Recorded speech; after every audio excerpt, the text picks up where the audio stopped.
Hello po sa inyong lahat mga ka-crypto. Ako po si Pinoy Crypto Trader at sa video na ito ay atin pong pag-uusapan ang tungkol dito tungkol po rito sa spot Bitcoin ETF.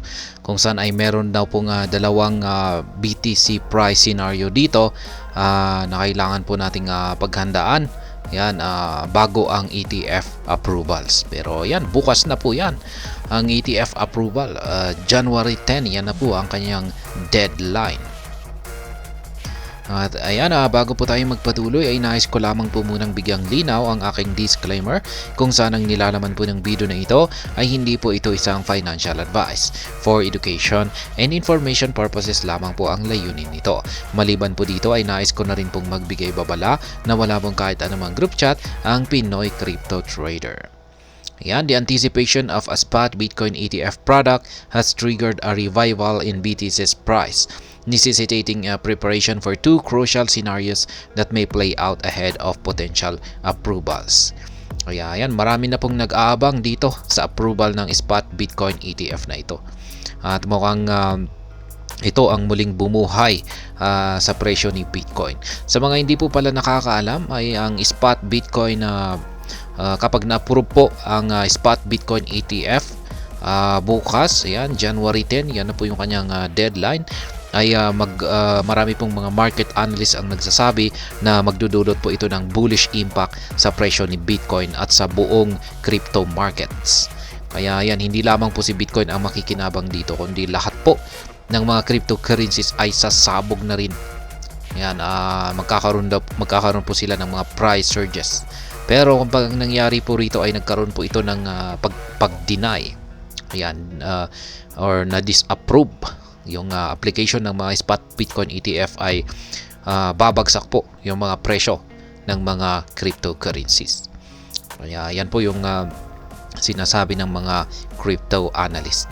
Pero wag daw po tayong mag-alala kasi may naglabas na rin po na isang Bloomberg ETF na expert na ayon po sa kanya ay nasa 95% daw po yung chances na ma-approve ang spot Bitcoin ETF.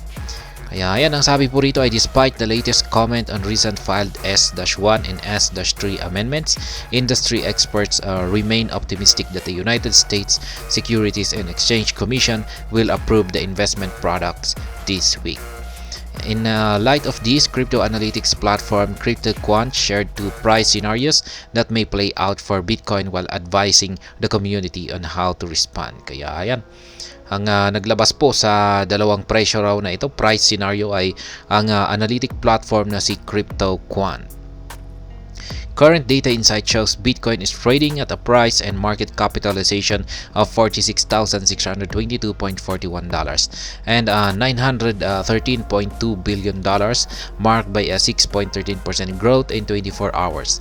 Bitcoin's trading volume this period has soared by 71.79% to $41.1 billion. Kaya yan po yung kalagayan ngayon ni Bitcoin. The CryptoQuant bull bear scenario. According to CryptoQuant's bullish scenario, if the price of Bitcoin rises to $48,500, the share of 1-day to 1-week holders is likely to jump 8%.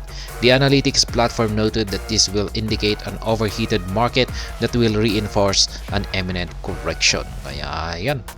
Kung pag umangat daw po ang ayon po kay CryptoQuant, kung pag umangat daw po ang presyo ni Bitcoin sa 48,500 ay magkakaroon daw po ito ng overheat. Ayan, mag-iinit daw ang market at ito raw ay magdudulot ng isang correction. Ayan, pag sinabi natin correction ay babagsak. The platform highlighted that the 48,500 level is the average unit price of 2 to 3 year holders, some of whom may choose to sell, thus creating a major resistance point. Kaya ayan, ayon po kay CryptoQuant, kung pag umakyat daw po ang presyo ni Bitcoin sa $48,500 ay mukhang marami raw pong magbebenta rito, magte-take profit at magdudulot po ito ng isang major resistance point. Kaya yan po yung aktual na tweet ng CryptoQuant. In the bearish scenario projected by the platform, a 2 to 3% drop in the price of Bitcoin may be recorded, dragging the coin down to $34,000 or $30,000. By holding, CryptoQuant noted that the average unit price of 1 week to 2 month and 18 months to 2-year holders are at $34,000. Kaya yan naman po.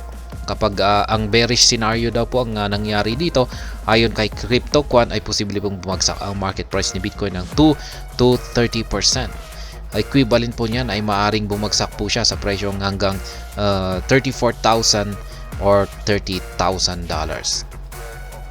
The average unit price by holding of holders in the 3 months to 12 months category is also at $30,000, and a trend reversal may be recorded if or when these levels are breached.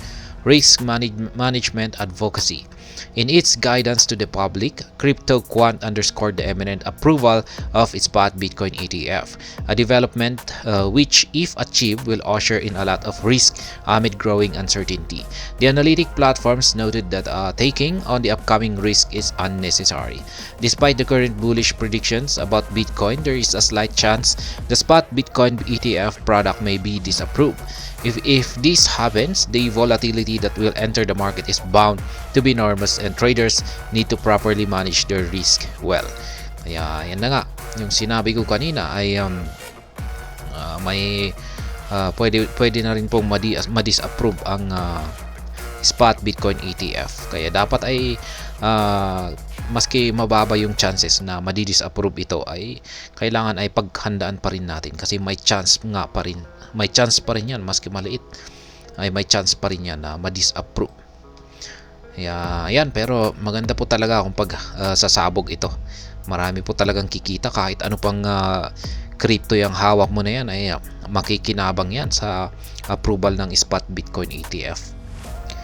Kaya yan, hanggang dito na lamang po tayo sa video na ito.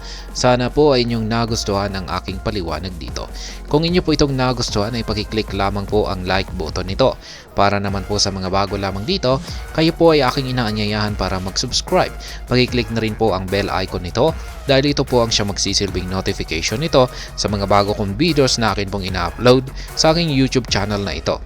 Marami pong salamat sa panonood. Ingat po tayo lagi, at God bless po sa ating lahat.